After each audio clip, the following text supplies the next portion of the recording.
going on, guys? Welcome back to Pure Evil MMA. Before we start this podcast, the beginning of it got cut off.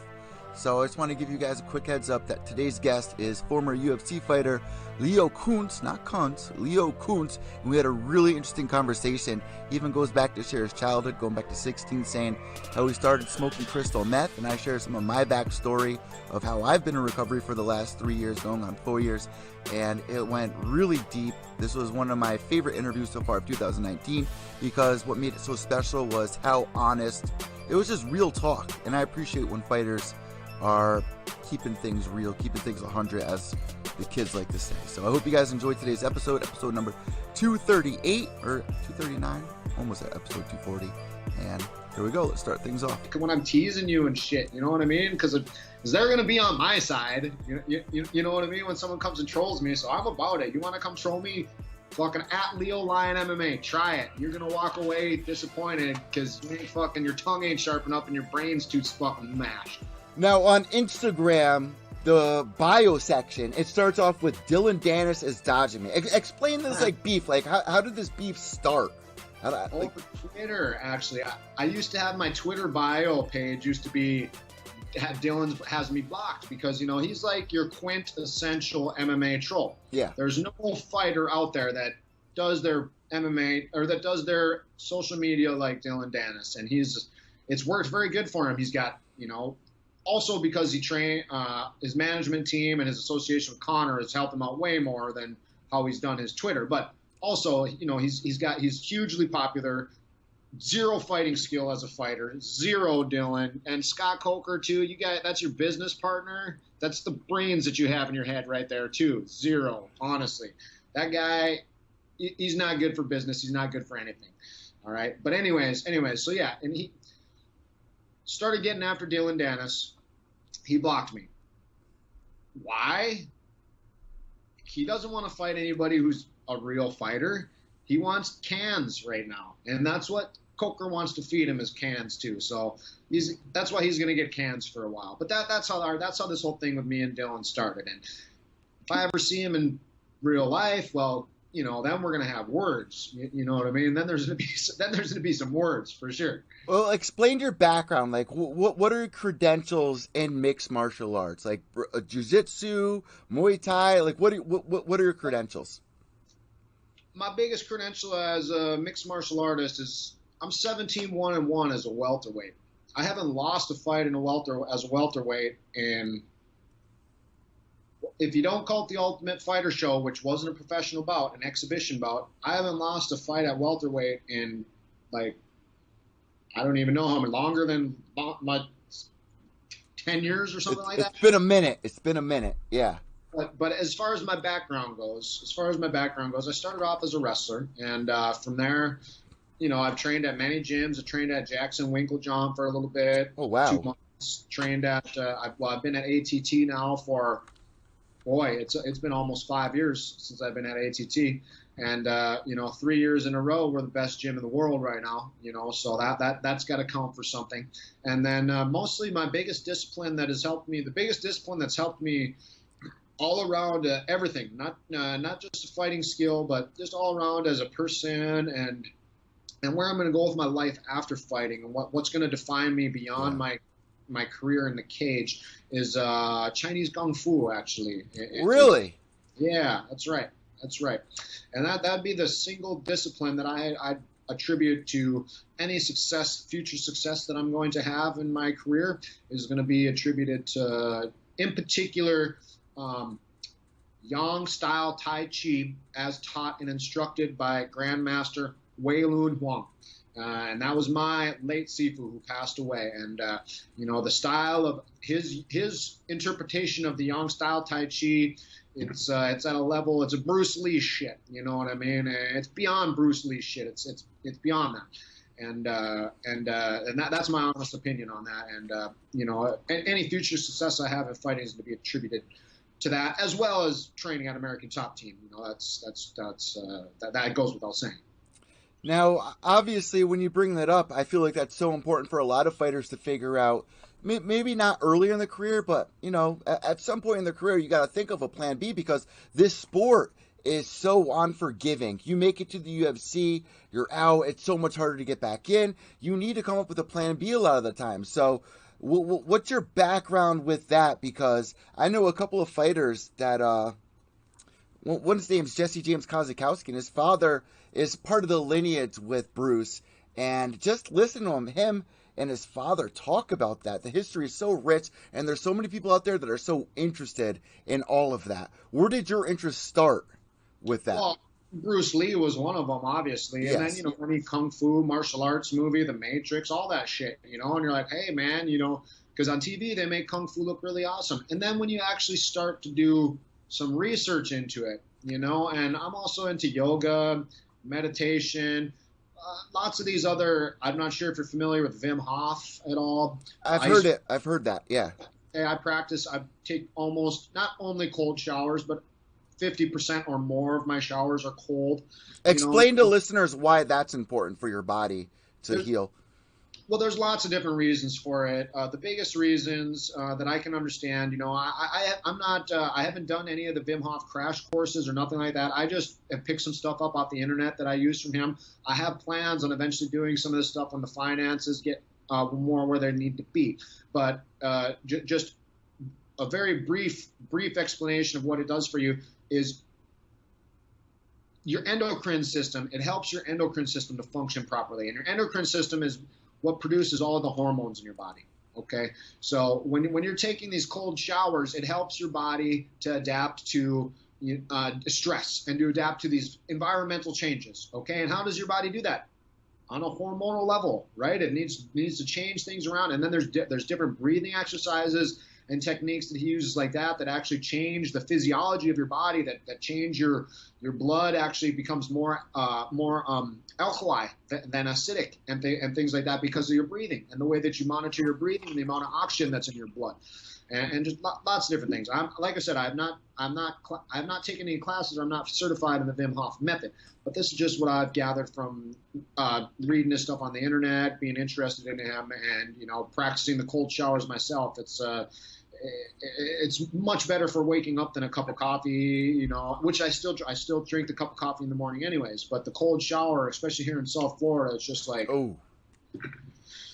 And then, of course, the other benefits to it is you become more adapted to the cold. So now I can sit in ice tubs for much longer time and things like that, and be able to, have my whole body get these benefits of sitting in ice tubs, which is like for inflammation, pains, recovery, all that stuff. It's just tons of benefits. It's icing your whole entire body at the same time. So. Well, I really feel like this is important, not just as an athlete, but anyone could get a benefit from that. Whether you're really stressed out as a single mother, or you're getting yelled at by your boss every day. This can help everybody.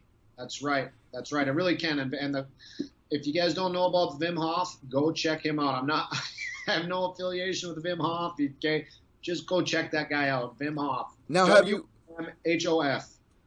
Have you ever done cryotherapy, like the cooling tanks, or what are they called? The cryotherapy. Yep. Cryotherapy. Yep. Yeah. Have you ever done that? And what is that like? Because there's one here in the city that Nick Newell goes to that I'm interested in checking out. I like it. I like cryotherapy. It worked out really good for me. It's a bit depending on who you go through. It's a bit expensive. Sessions can run $25, $35 depending on where you're going and exactly what type of machine they're using. There's different ones that like a lid comes down over your neck, so it holds all liquid because it's basically like liquid nitrogen that's turned into a gas is basically what it is. They're like shooting liquid nitrogen in there, and then it no longer becomes a liquid, it evaporates and becomes gas basically, because it's and that's how those chambers work. And I loved it. It was great. If I had one, I'd still do cryo every day if I could. Let me ask you this. This is a topic that I brought up with Elias Theodoro a couple of times, and I've been asking a lot of UFC fighters or just everybody that's been on the show that has some sort of involvement in this kind of topic. But with you, I don't really know much of your background with what I'm about to bring up. Now, when you get injured in a fight, you go see your doctor, right? And they'll give you, not even give you, they'll hand you opiates to recover.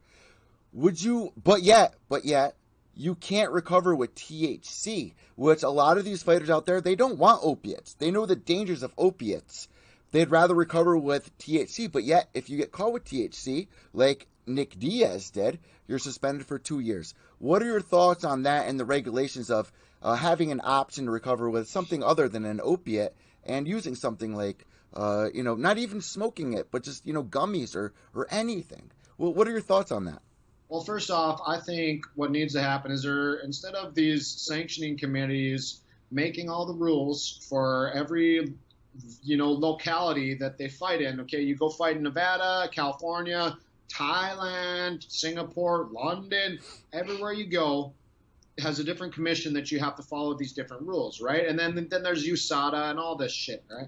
Well, in my opinion, what I think the answer to all this is a unified rules and ranking system. Okay, and for these promotions, and this way we can get some ground rules together and say, hey, this is the rules now for everybody, for everything. So there's no confusion. Yeah, that's right.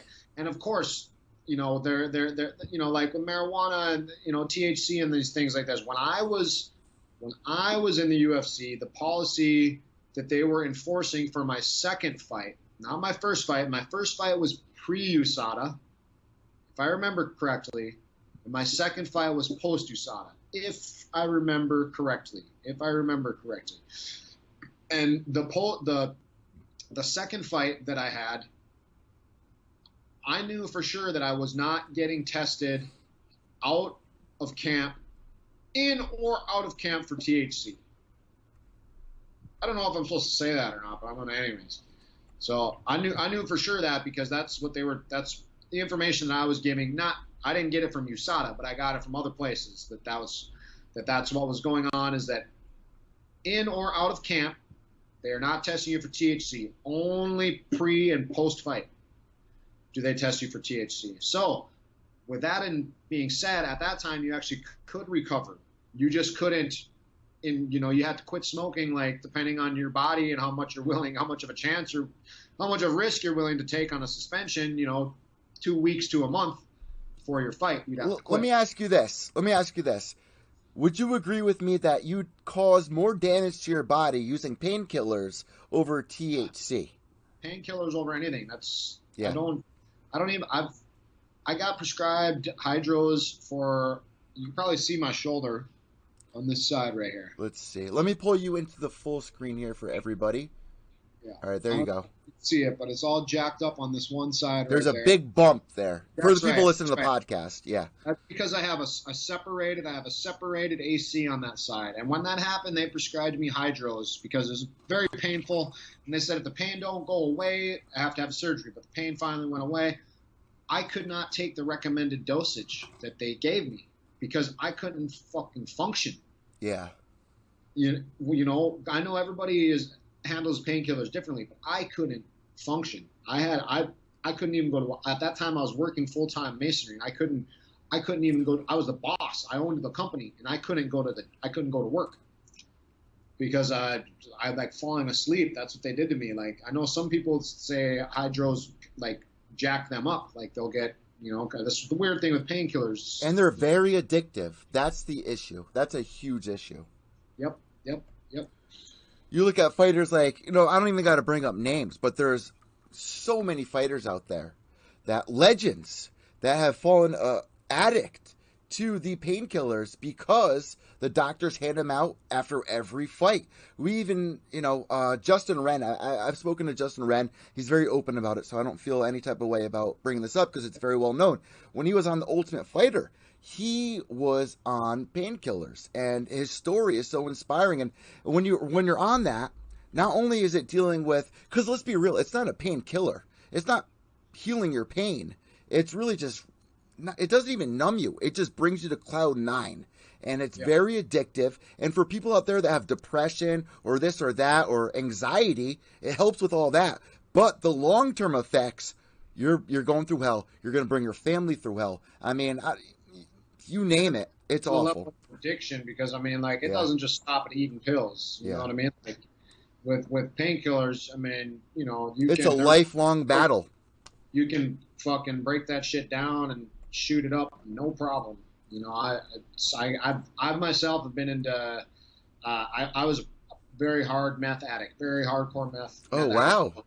Yeah. Right out of high school for many years, until I was probably like 21, 22. And, you know, so being in that scene, you know, I never got into the needles and things like that, but as close as you could get without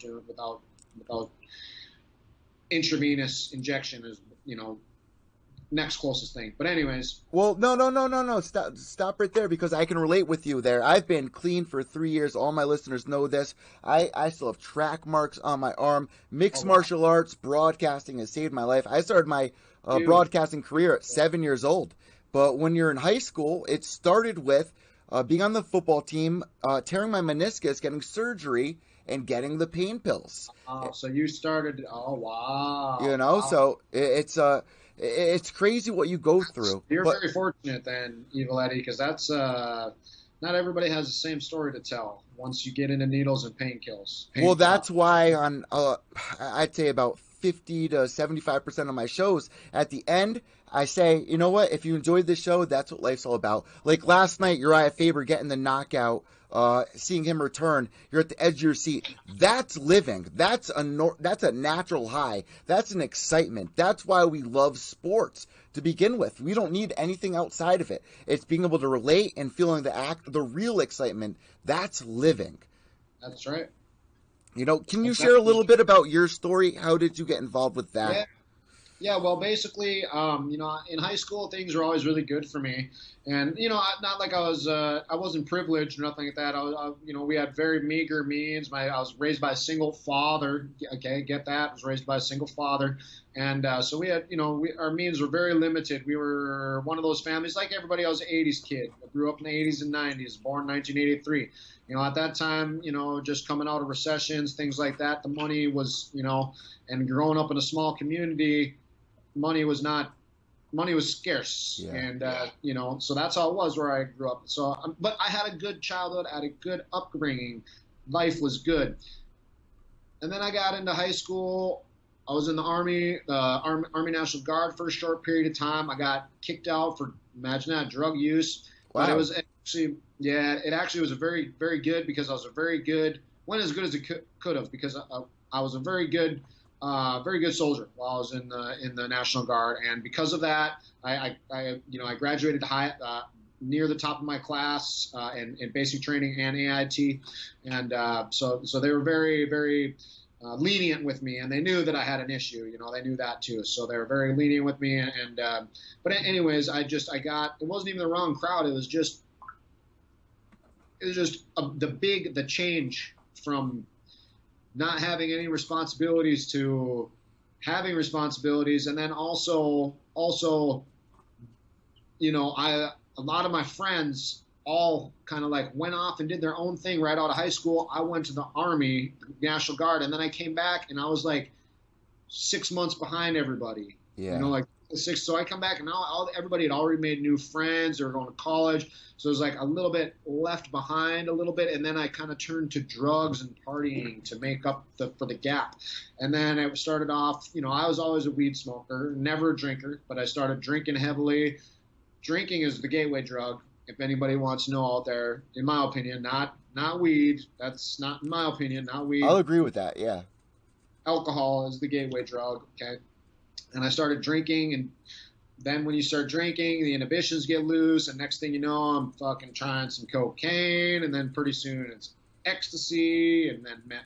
Meth actually was the first hard drug I ever tried, and it was in high school. Where were you living at this point in time? Because I feel like where you live depends on what drugs are available as well. North Dakota, rural North Dakota. At that time, they were busting the second or third most meth labs in the nation, in the state of North Dakota. Yep. That's absolutely insane. Little over 300 a year, almost one a day. Labs they were busting in North Dakota. Well, here's another thing that I got to bring up before you continue on with your story. How old were you at this point, so people can get a reference? First time I ever did not crystal meth, because the first time I ever did an amphetamine, which at the time we would call it crank, not crystal meth. They're different. Okay, different. Like crystal meth is the purest version, and then crank is like the garbage version. Okay, and I tried the first time I ever did crank, I was probably 16. Wow. Wow. Yep. And at that time, I would do it like once every other month, and maybe wouldn't even stay up for a night usually, because I'd do it in the morning, and then I was just, oh yeah, it's kind of fun. Hardly even feel anything when you first start doing it. You're just like, oh. This was available like wherever at 16. This was available. Not wherever, but it was available enough to where if you were a kid that smoked weed and drank and partied, and people knew that you kept your mouth shut, yeah, it would find you, type of thing. You didn't have to go look for it. Can I ask what year this is that this happened? Let me see. 2002 I graduated, so probably 1990 or about 2000, right around 2000. Wow. Graduation right around 2000. So now it's 2020, and I feel like the culture back then with drugs was a little bit more quiet. But now, if you look at the music scene, if you look at movies, if you look at video, it's like celebrated. Like all these rappers, they flaunt it. Party drugs are celebrated, yeah. And then because people think, and I used to be about it too, and it's like now I'm like, I mean, if I said that I won't ever do a drug again in my life, I'd probably be lying. But I can tell you this much for sure. I no longer endorse drug use or, you know what I mean? Like things like that. I'm lucky to be here. I can tell you that. Now, that's for sure. As I'm sure you probably are too, Eddie. Yeah. Well, man, I wake up every day. I literally open my eyes, excited to jump on Twitter and see what happened in the MMA community, see what people are saying, people are talking about, because it's a healthy outlet. Going to the gym, healthy outlet. Now, for you, when was the turning point of you turning your life around at this point? MMA, believe that or not, right? MMA, right? Of course, everybody who wouldn't say that. But honestly, seriously, that's what it was. I had my first professional fight at about 23-ish. I was just over 21, 22. Professional, you said? Yep. I didn't have an amateur career. And actually, I was told that it was a professional fight. Got paid for it like it was a professional fight. It was a smokers tournament that they told me was a pro bout. So I'm like looking at my fucking Sherdog record trying to figure out why I don't have these fucking fights on there. And the guy's like, well, yeah, it wasn't sanctioned. Or like, it's a smokers. You fought a smokers fight, And I was like, well, whatever. I mean, I know, now it's kind of like, you can get in trouble. And it's not good, but nobody's going to fucking. Is the thirst real? Like after you have your first actual professional fight, does something click in your mind after where you get thirsty to follow that path, or like where were you feeling after that? I don't think it has anything to do with your first professional fight or anything like that. I think it has to do with when you realize that, when you know, not when you think, when you know that you can take this far. That's when I think for everybody is when it clicks. When was that moment for you? When did that happen? Somewhere probably around 10 wins, something like that. Wow. I went 4-0, and then I lost my first fight to a guy I should have fucking smoked. And that was a wake-up call, but in a different way. I still, at that time, I wasn't certain that I could make the, UFC. I was like, oh, man, I could probably do something really good with it. But when I got to about like 10, 11 wins, 1 loss, I'm starting to fight tough competition. That was really, and then actually, as much as I like to rag on Jackson Winklejohn and John Jones and things like that, Coach Winklejohn, I don't really have much to say bad about at all. But Jackson, that's different. I won't get into that at all or anything. But John Jones too, I don't like that guy either. But anyways, whoa. You got to at least give us a little taste of why you say that, because there's gonna be a lot of people confused. Okay.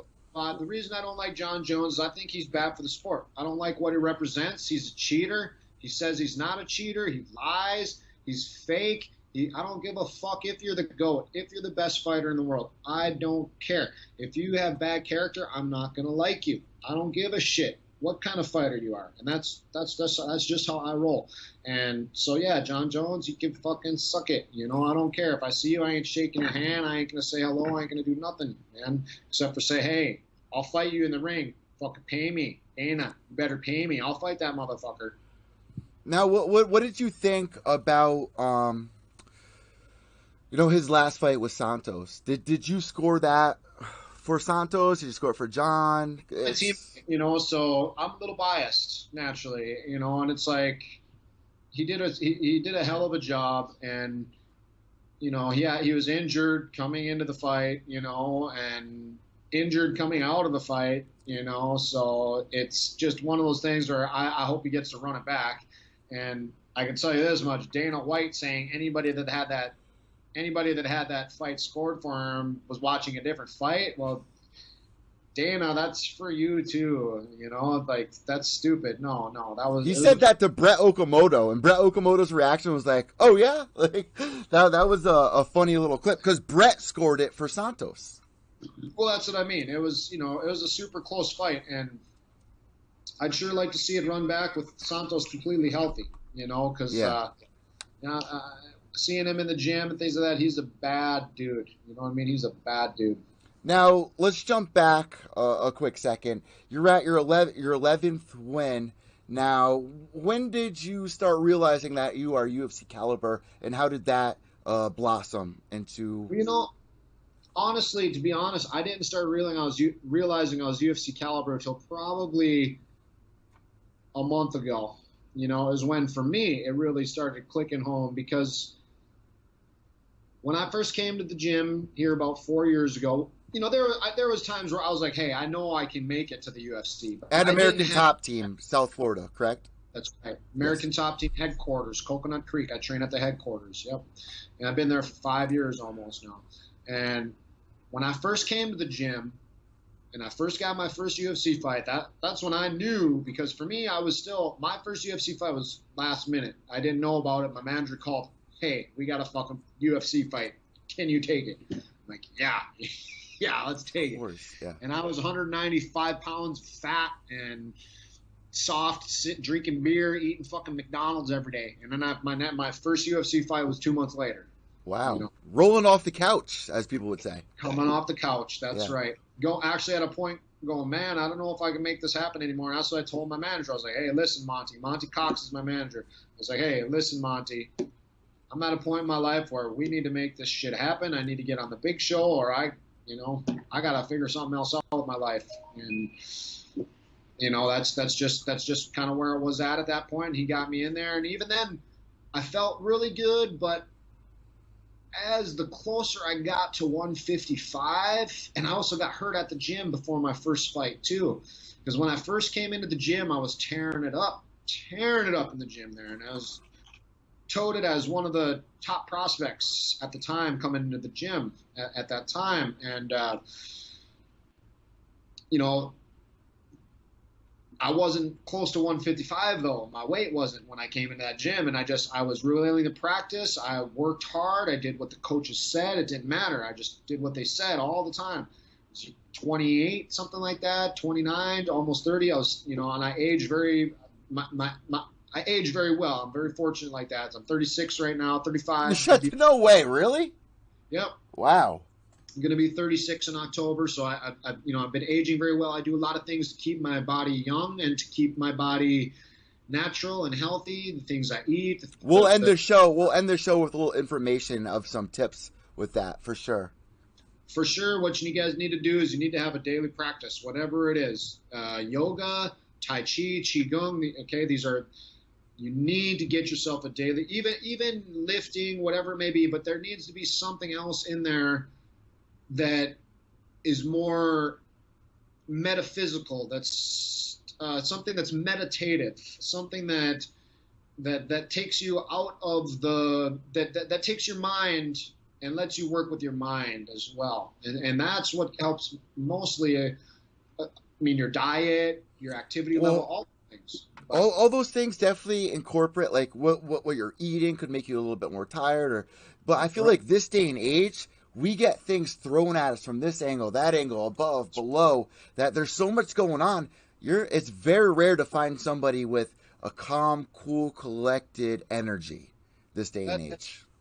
And that's what the daily practice cultivates for you. It's like when it's not just, that's why I said lifting's great, but you got to have something a little bit beyond that brings it to this metaphysical level where in these practices, they call it an energy work. Okay, so at yoga, tai chi, qigong, they call it energy work. And basically what it is it's like, if you believe that your body has an energy that's not just electrical impulses, that's something else in your body, whether you call it an aura. I agree with that. Qigong, they call it chi. In yoga, they call it prana. There's lots of different names for your life force. In Christianity, they call it your soul. Okay, and all these things, I relate them myself, all very similar to the same thing. And I believe that that's something that you need to exercise and maintain and develop and cultivate if you want to be living the fullest, highest possible version of yourself. Living your best life, as the kids would say now. Living your best life. That's right. Now, honestly, man, what is next for you? Before we let you go, I think we got 4.5 minutes left. Okay. What's the future? Road FC? Is that what I'm seeing? What are we doing right now? I don't know. I'm going to leave that up to my manager. He's okay. Great. He's great. So my manager, he's going to get fights for me. But right now, I can tell you this: the next time you're going to see me fight is probably going to be in a boxing ring. Why? Bring that. There's so many fighters I've talked to and that people see on Twitter. Even Jose Aldo, Stipe Miocic. A lot of these guys are flirting with the idea of boxing. Is it because there's more money, or why? Motherfucking sport pays, and you can fight. The oldest boxing world champion is 52, Bernard Hopkins, and he got paid for that motherfucking fight. Okay. And how long? What's the oldest MMA world champion? 45. Wasn't his last fight? Didn't he get knocked out the ring? Was that him in the last fight? Or am I thinking?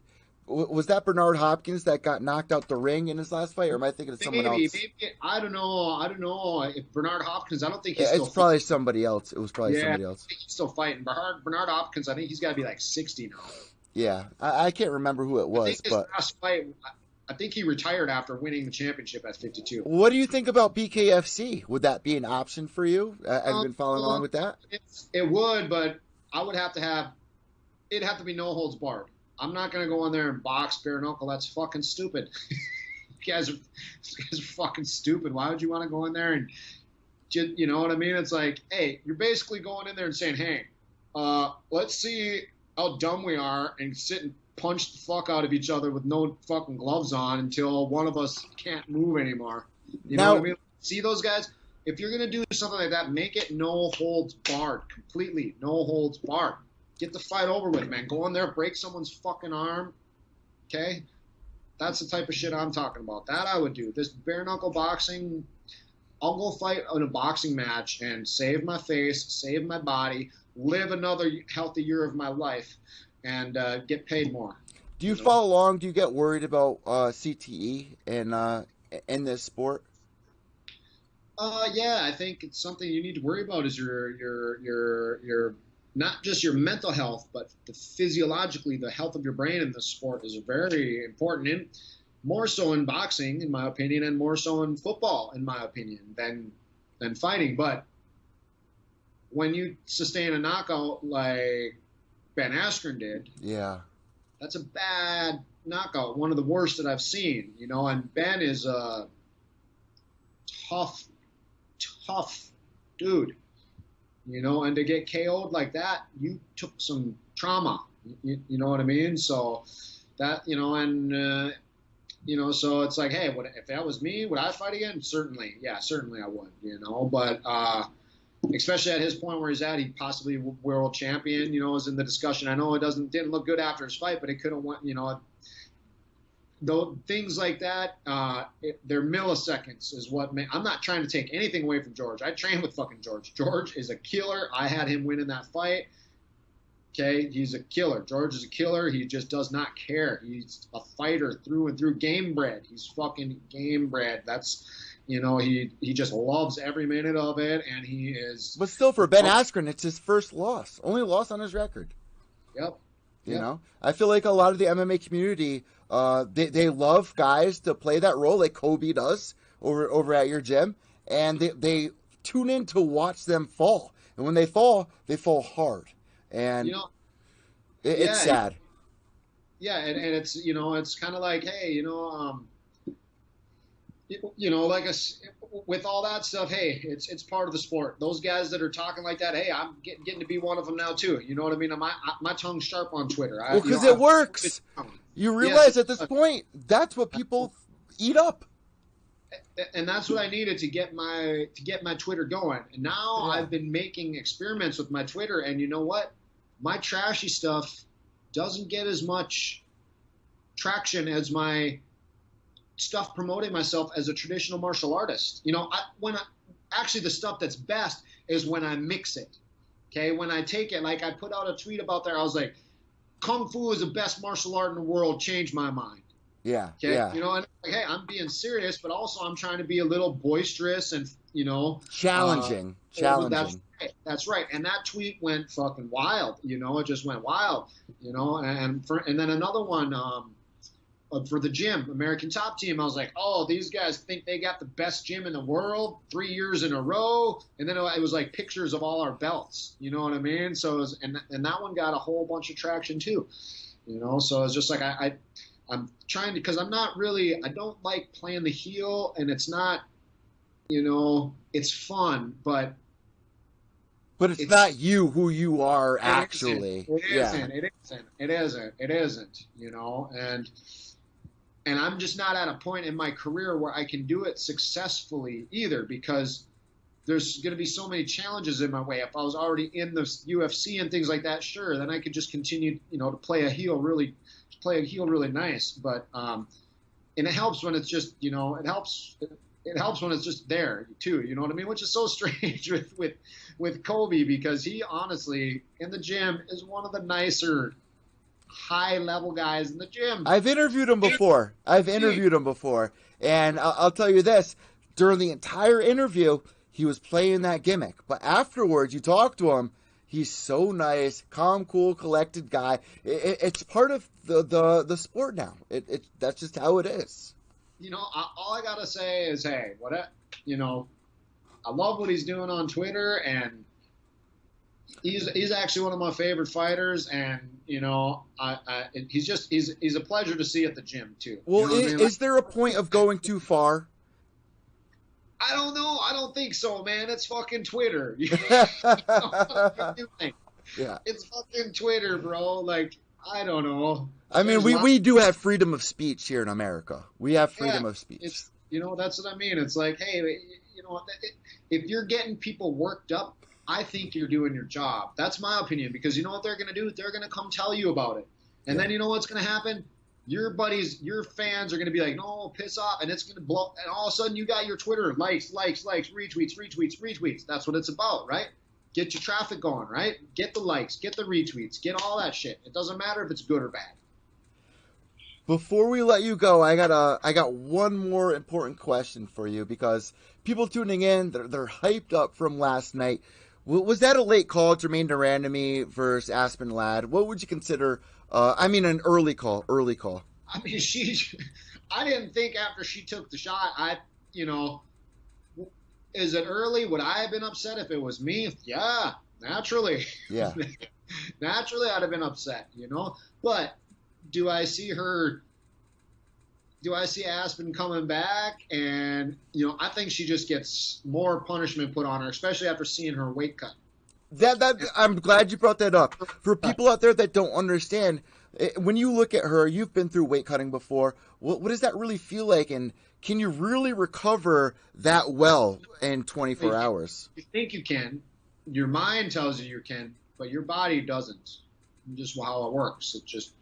That's why guys like George Masvidal, Dustin Poirier are up weight classes and in title contention.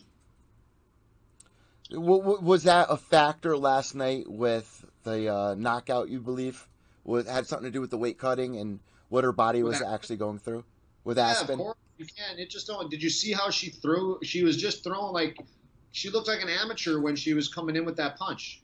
and just your body, and it's not her fault. I mean, she didn't set herself up to perform the best because of the weight cut that she decided to do. I was the same way going to 155. I'm 1-3 as a 155 pounder.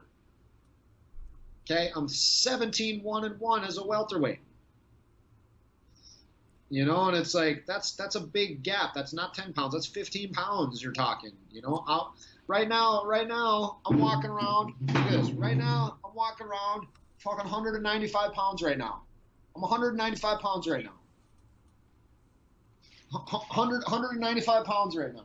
And I used to fight 155. Yeah, that's crazy, man. That's so crazy. So you would agree that was an early call, that Herb did do the right thing, or would you want it to ride out for a couple seconds? Like I said, I'd be pissed, okay? If that was you. If it was me. But I, in that instance, did not see her. I didn't see it changing the way the fight went. Last thing I want to bring up, man. Right now you're training down at ATT. What is it, like 108 degrees down there right now? I feel... It doesn't, shit. Once you're down here for 4 or 5 years, it's just sweaty ball hot. That's, 100 to like 90, it doesn't make much difference. It's just sweaty ball hot. Now, what do you do outside of fighting? Like, obviously you were talking about Adam Hunter. Do you like to go to comedy shows? Like, what do you do in South Florida? I love stand-up comedy, but I don't usually go to shows live. But Adams, I had to just. You've been to one of his shows? I have, yeah. I've been to 2 of his. Well, one of his shows, one comedy show, and then also the MMA ROASTED, the podcast. MMA Award. Oh, okay. World MMA Awards. He was a writer. He usually is. Head writer. Yeah, and I went to that. He actually, I actually got hooked up by some tickets and shit. So yeah, it was pretty sick. Wait, this recent one that we just saw, you were there? Yep, I was there. Yep. What did you think about the thing that he wrote with Woodley and the Old Town Road? I like Adam, so I thought it was funny, and I like how he's able to change gears with his comedy. You know what I mean? Like, it's not always roasting you. I like him. That's when I think he's at his best, is when he has no filter. Yes, and not just no filter, but some resistance, like something like when he's being heckled or things like that. That's when I see Adam at. That's when I think he's at his best. Is like when he's not like aggressive, but kind of challenged. You know what I mean? Like when someone's like, and it's like I think he should have like a sidekick on his shit that's like saying stupid stuff, so that it just get him rolling. You know what I mean?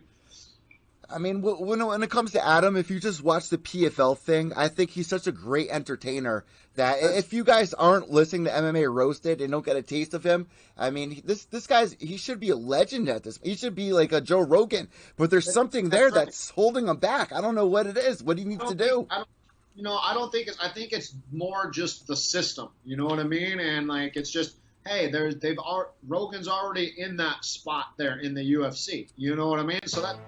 You can't make 2 of them. I'll tell you what it is. It's people getting offended and not realizing it's comedy. It's just a joke, and they take it too serious. That too, yeah, that too. And like I said, me personally, that's where I think he's at his best. But with the award show, he's so funny when he does. That was very family oriented. The award show, the comedy. There was a couple little things in there. Adult comedy, but for the most part, like Ben, Baby Shark, yeah. Yeah. Yeah, and so it's not like, it's nice to see comedians like that. Eddie Murphy reminds me, but his was like a total different transformation. He wasn't doing it at the same time. You know what I mean? Like it was Eddie Murphy raw, and then it was fucking flubber. Yeah. I mean, we're doing it both at the same time, which is, it's amazing to be able to change gears like that and keep people laughing and keep people interested in what you're doing. We need that, man. I really believe that the fighters need that too, because what you guys go through is it's so challenging, it's so inspirational, but sometimes you just need to laugh, and you need to laugh at our scene sometimes. And we don't have many comedians in the scene. Yeah, Joe Rogan's a comedian, but when you listen to his podcast, there's no comedy. You listen to Adam, it's pure gold. Right. I wake up in the morning, I turn on MMA Roasted, I'm sitting in the car, I'm laughing. Yeah. He's trying to make you laugh. That's that's all there is to it. And that's and like that's just part of his personality too. You know, after getting to hang out with him a couple times, and it's just he's just definitely part of his personality, and I just like everything about him. He's great for the sport, and I wish nothing but great things for him. Leo, and you, Evil Eddie. Thank you so much. I really appreciate that, Leo. And I want to thank you for joining us here on Pure Evil MMA. Before we go, this is what we do at the end of every podcast. I hand the imaginary microphone over to you. But really quick, before I do that, what do you have in store for the rest of 2019? Like, what are your goals for the rest of the year? Boxing, maybe 2 or 3 times this year. You definitely do want to fight, no matter whether it's boxing, MMA. You do want to fight.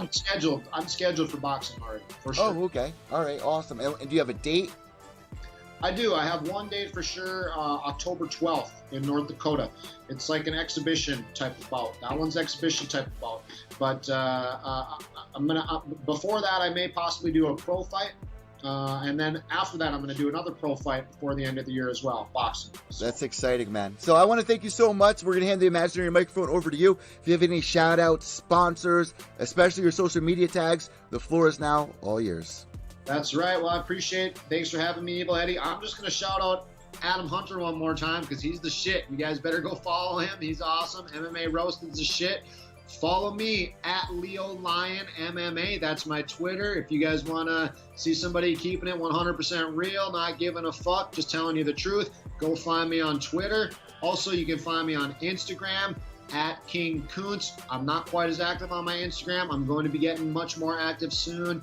Much more active sooner. So check me on both those platforms, and let's hang out. Really quick, I gotta ask you. You got to call out Dillon Dannis. You got to call out Bellator. What are the odds of that really happening? Are you really trying to get that? Scott Coker don't want to see me fight Dillon Dannis. That's his business partner. They want to feed him cans. You know what I mean? That's why Dillon's got me blocked, because he don't want to fight anybody who's legitimate, you know what I mean? And actually, my manager's actually talking to Coker for a little while, and things were sounding, like this, but Coker was like, "Hey man, I ain't looking for fucking like this. I'm 17-1-1 as a welterweight. You know what I mean? They offered me 2 fights with Ben Askren. 2 title fights with Ben Askren when he was with the promotion. Yeah. And now they won't even let me. Now they won't even fucking give me some little shit contract.